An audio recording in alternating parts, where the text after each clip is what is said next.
Welcome back. It's been more than 2 years since the unthinkable accident that claimed the lives of 7 members of the Bathurst High School boys basketball team. A popular teacher who was the wife of the basketball coach driving the vehicle was also killed when their 15-seat passenger van collided with a tractor-trailer. The crash happened late at night during a winter storm, just minutes from the city where the parents were waiting to pick up their sons.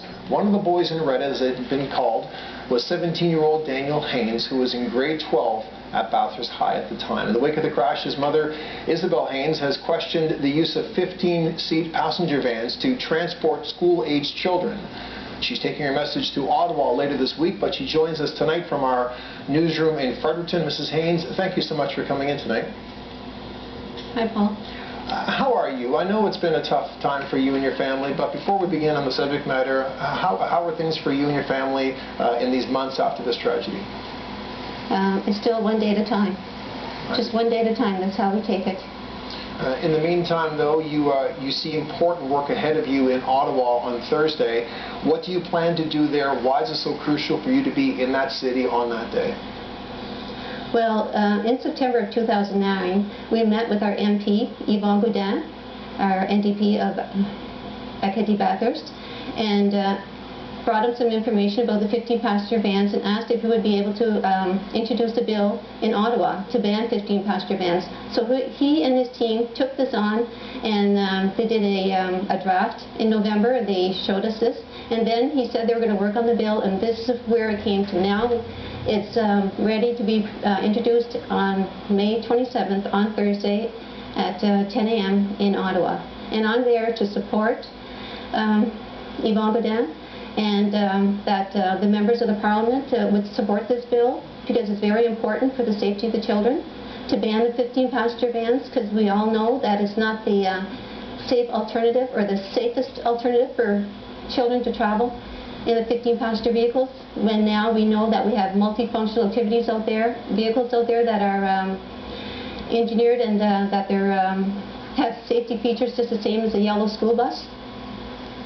Is it the safety features in mind when you look at these so-called MFAVs, the multifunctional activity vehicles, that make them better in your opinion? Is the safety features you're focusing on?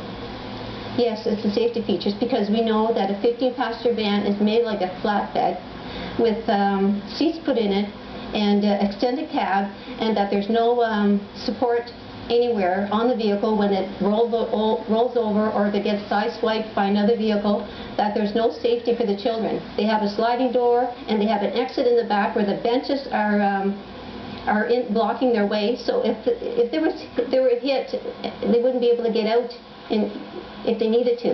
And with a multifunctional activity vehicle, they have the aisles, they have the safety features, they have the exit windows, they have the laminated windows, which the 15-passenger vans don't have. When I go to Ottawa, I'm bringing these posters with me, and these posters say that they're death traps, and that we ban 15-passenger vans from schools. And then we have the CSA-approved vehicles with the multifunctional activity vehicles, so that children can be safer traveling in these types. You've stated in the past, and you've stated here today, that 15-passenger seat vans were never intended to transport people, and we found through our research they were meant to actually haul cargo. The van your son was traveling in with his teammates was originally used to haul linen. If your son had been in the passenger for an MFAV, would we be having a different conversation today? Could perhaps this tragedy have been avoided?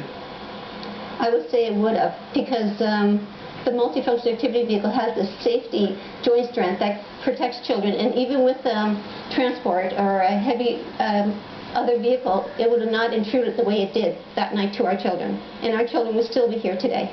And I'm here to make awareness to all parents across Canada, the ones that are not aware of the 15-passenger vans, that there is another choice, a multifunctional activity vehicle. And we as adults and the teachers and the politicians, children will depend on the adults for their safety. And I feel right now that the children that are traveling in these 15-passenger vehicles have no rights. They don't. And when you go to Ottawa this week, what's some of the work that you will do on the ground there to make sure this bill gets passed? Well, I plan to lobby with my signs in front of the Parliament building. I hope to speak to John Baird, Department of Transportation, if not him, his assistant. and to and hope that the members there will pass this bill, because it's very important for the children. Very important. It's the safest way for the children to travel. Well, Mrs. Hains, we thank you very much for coming in and joining us. We wish you Godspeed as you head to the nation's capital. We also know this is not an easy subject for you to tackle, and so we appreciate you taking time with us tonight, and best of luck in Ottawa. Thank you very much. That is Isabelle Hains, live from our newsroom in Fredericton, and CTV News continues in just a moment.